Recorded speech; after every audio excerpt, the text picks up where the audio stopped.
Queridos irmãos e irmãs, neste segundo domingo do Advento, a igreja nos apresenta o começo do capítulo 3 do Evangelho de São Lucas. Começa de um jeito muito interessante. No 15º ano do império de Tibério César, quando Pôncio Pilatos era governador da Judéia, Herodes administrava a Galiléia, seu irmão Filipe as regiões da Itureia e Traconite, de Ilisânias e Abilene. Ou seja, São Lucas começa fazendo uma contextualização política, histórica. Apresenta como que o quadro de todo o poder, desde o Império Romano,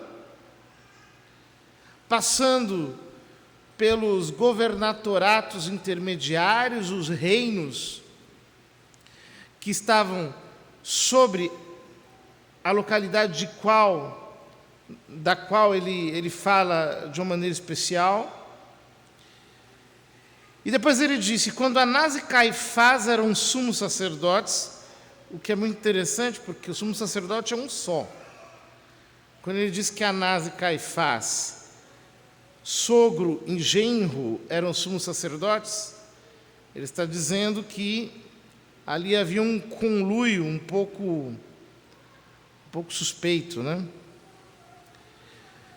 Nesse contexto geopolítico,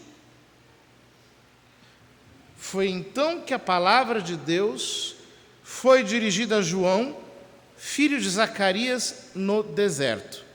É como se nós disséssemos assim: no ano de 2021, quando Joe Biden é presidente dos Estados Unidos, Vladimir Putin, presidente da Rússia, Xi Jinping, presidente da China, foi então que a palavra de Deus foi dirigida no córrego dali da vila, em Ocunhé, ao Zezinho do fulano. Essa é a desproporção. Diante dos maiores poderes do mundo, Deus escolhe falar com João Batista. Ele escolhe entregar a sua palavra a João Batista, filho de Zacarias, filho de um dos sacerdotes do templo, no deserto, no Éremo. E a primeira coisa que aparece aqui é que nem sempre a maioria realmente tem razão. Deus pode falar com a absoluta minoria, inclusive com a individualidade. E geralmente acontece assim. Acontece assim até com as coisas mais humanas. Ou será que, por exemplo, as grandes descobertas são frutos da humanidade em seu conjunto? Não. Geralmente, as grandes descobertas são obra de uma pessoa. É alguém que inventa algo. É alguém que cria algo. É alguém que tem determinada genialidade, muitas vezes, uma genialidade contramajoritária, mas porque é verdadeira, porque é sensata, porque é carregada de luz, de força, de intensidade, de plausibilidade, aquilo se impõe. Não pela força, mas pelo poder intrínseco que a verdade tem. Por isso que quem procura sempre agradar a maioria, quem procura seguir sempre os ditames do establishment, quem procura se conciliar com a situação, geralmente erra. Porque a verdade requer um rigor psicológico que nos faz acreditar muito mais naquilo que nós podemos descobrir no deserto, no íntimo, na solidão de um estudo rigoroso, do que nas confirmações daquilo que vem pelas opiniões majoritárias. Geralmente, a verdade está do lado de quem é menor, de quem está num esforço, numa odisseia pessoal, contínua, intensa, pela busca dela. João percorreu toda a região do Jordão pregando um batismo de conversão para o perdão dos pecados. Esse é o núcleo do evangelho de hoje. João percorreu toda a região do Jordão. Nós sabemos que na antiguidade as margens de um rio eram muito confluídas, eram lugares de encontro.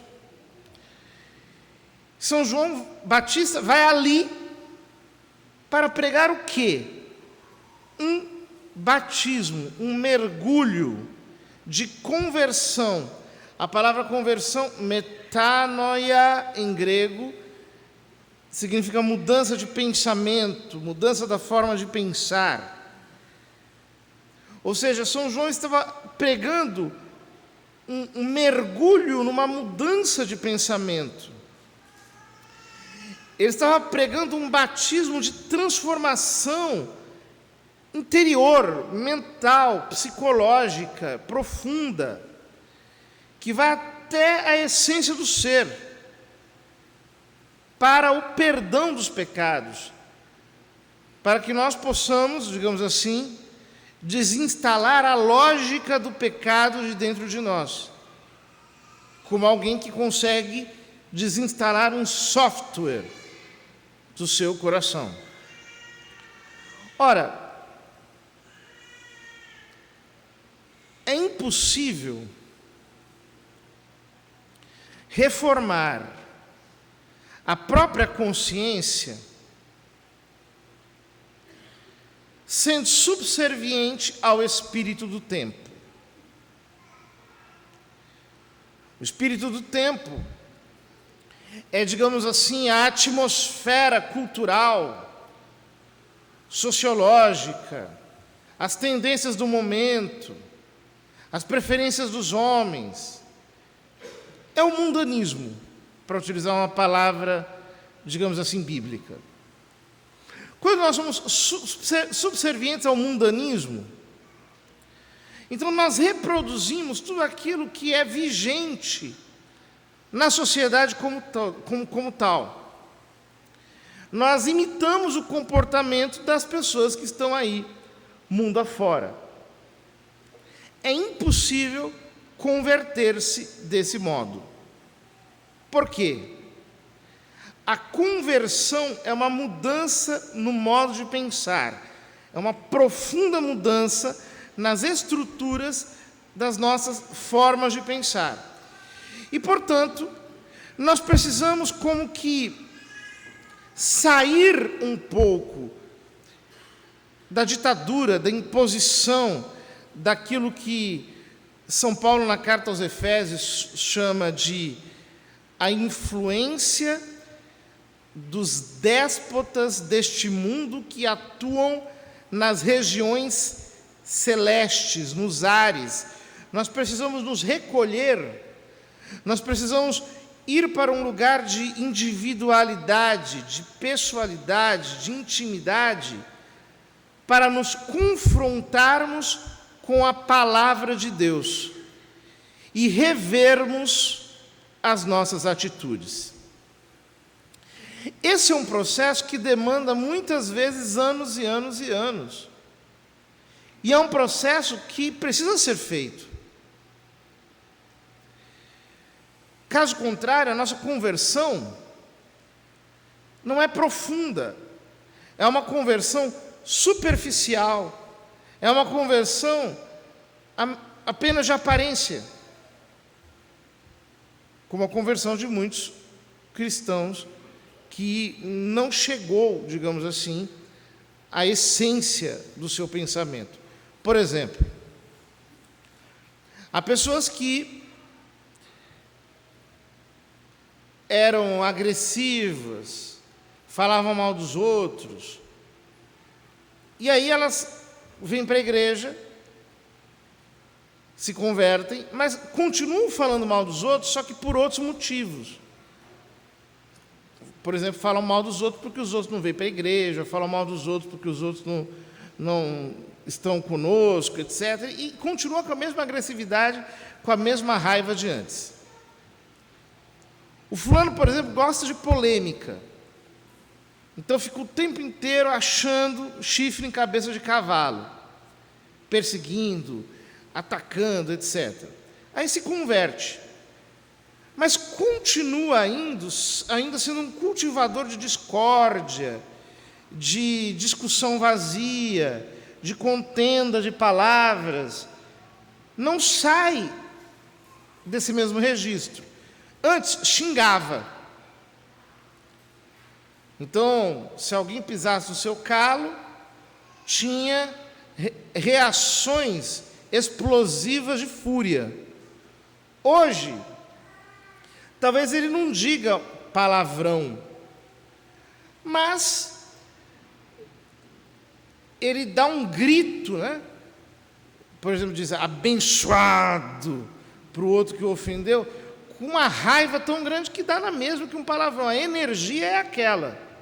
A energia é de um palavrão.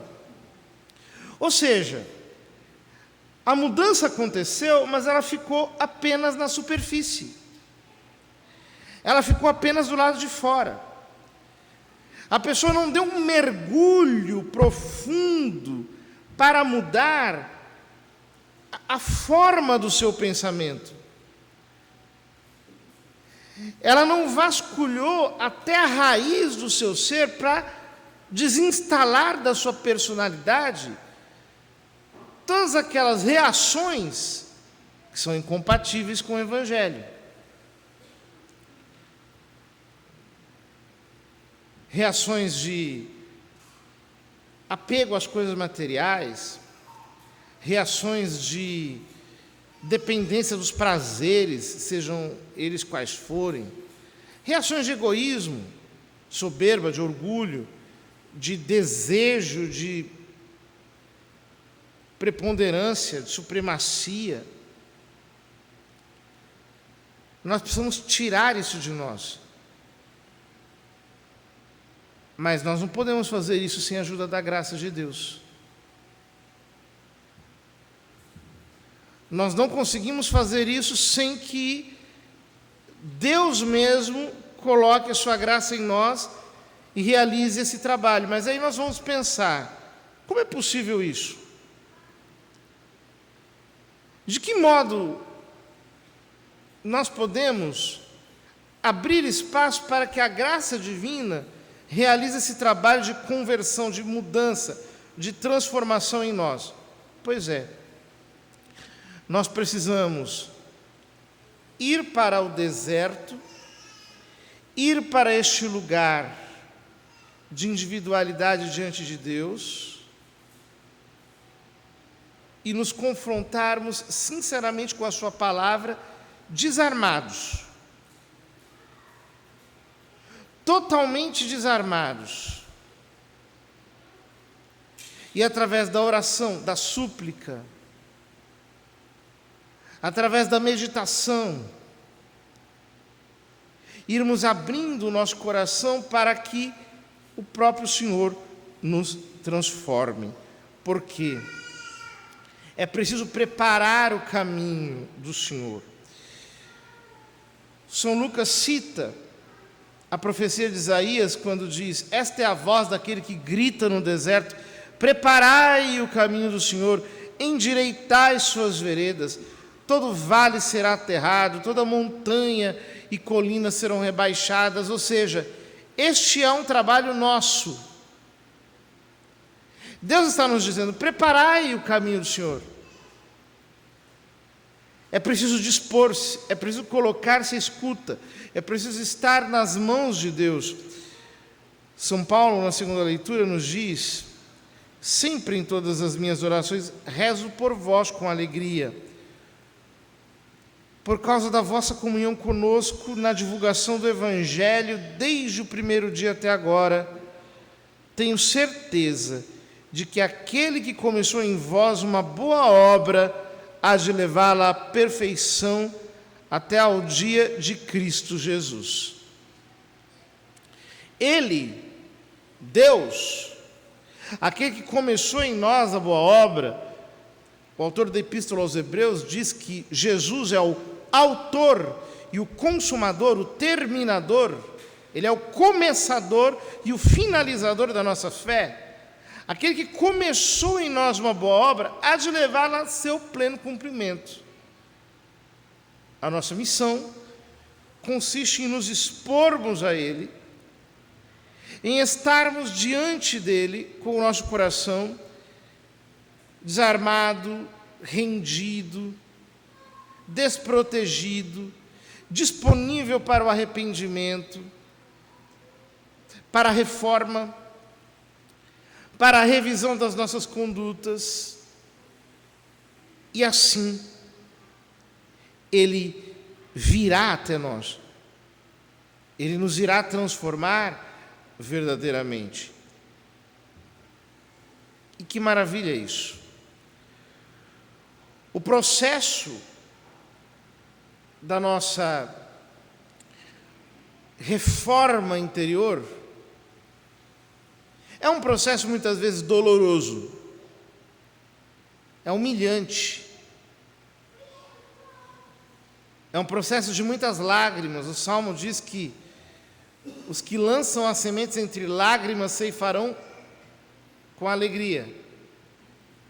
Pois é, o processo da nossa reforma interior muitas vezes é um processo de lágrimas, mas também, quando o nosso coração é transformado pelo arrependimento, pela conversão, pela humilhação, quando nós estamos nesse caminho de transformação, uma espécie de parto espiritual,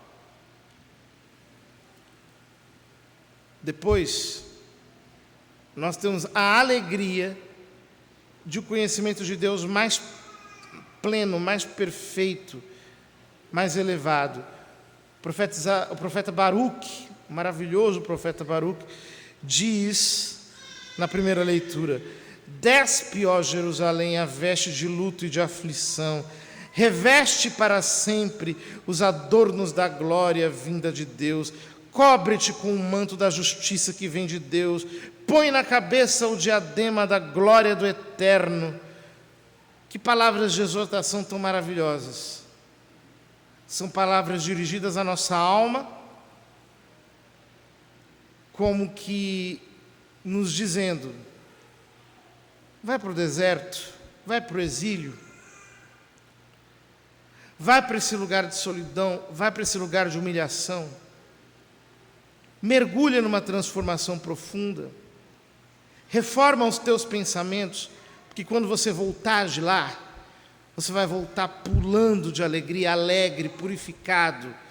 Você vai voltar de lá sem mais o peso do engano, do erro, de estar desbaratinado, perdido, reorientado, sim, pela luz da palavra. Essa foi a experiência do povo de Israel no Velho Testamento.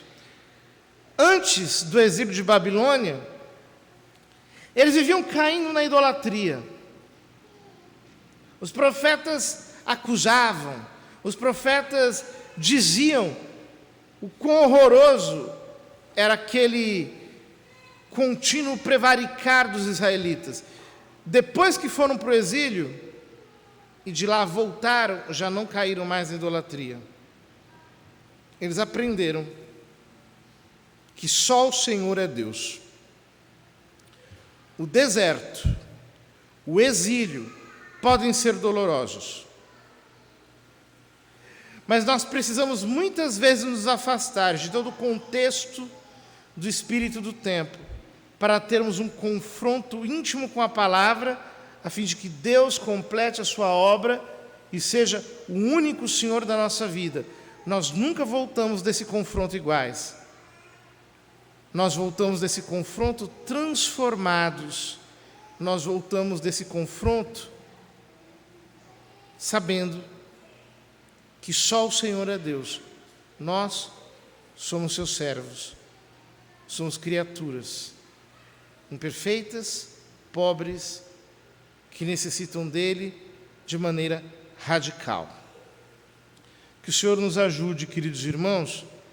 Então, nesse tempo do advento, nós nos confrontaremos de uma maneira mais profunda, ao invés de ficarmos apenas na superfície de uma conversão fingida e que não desceu até o substrato da nossa consciência.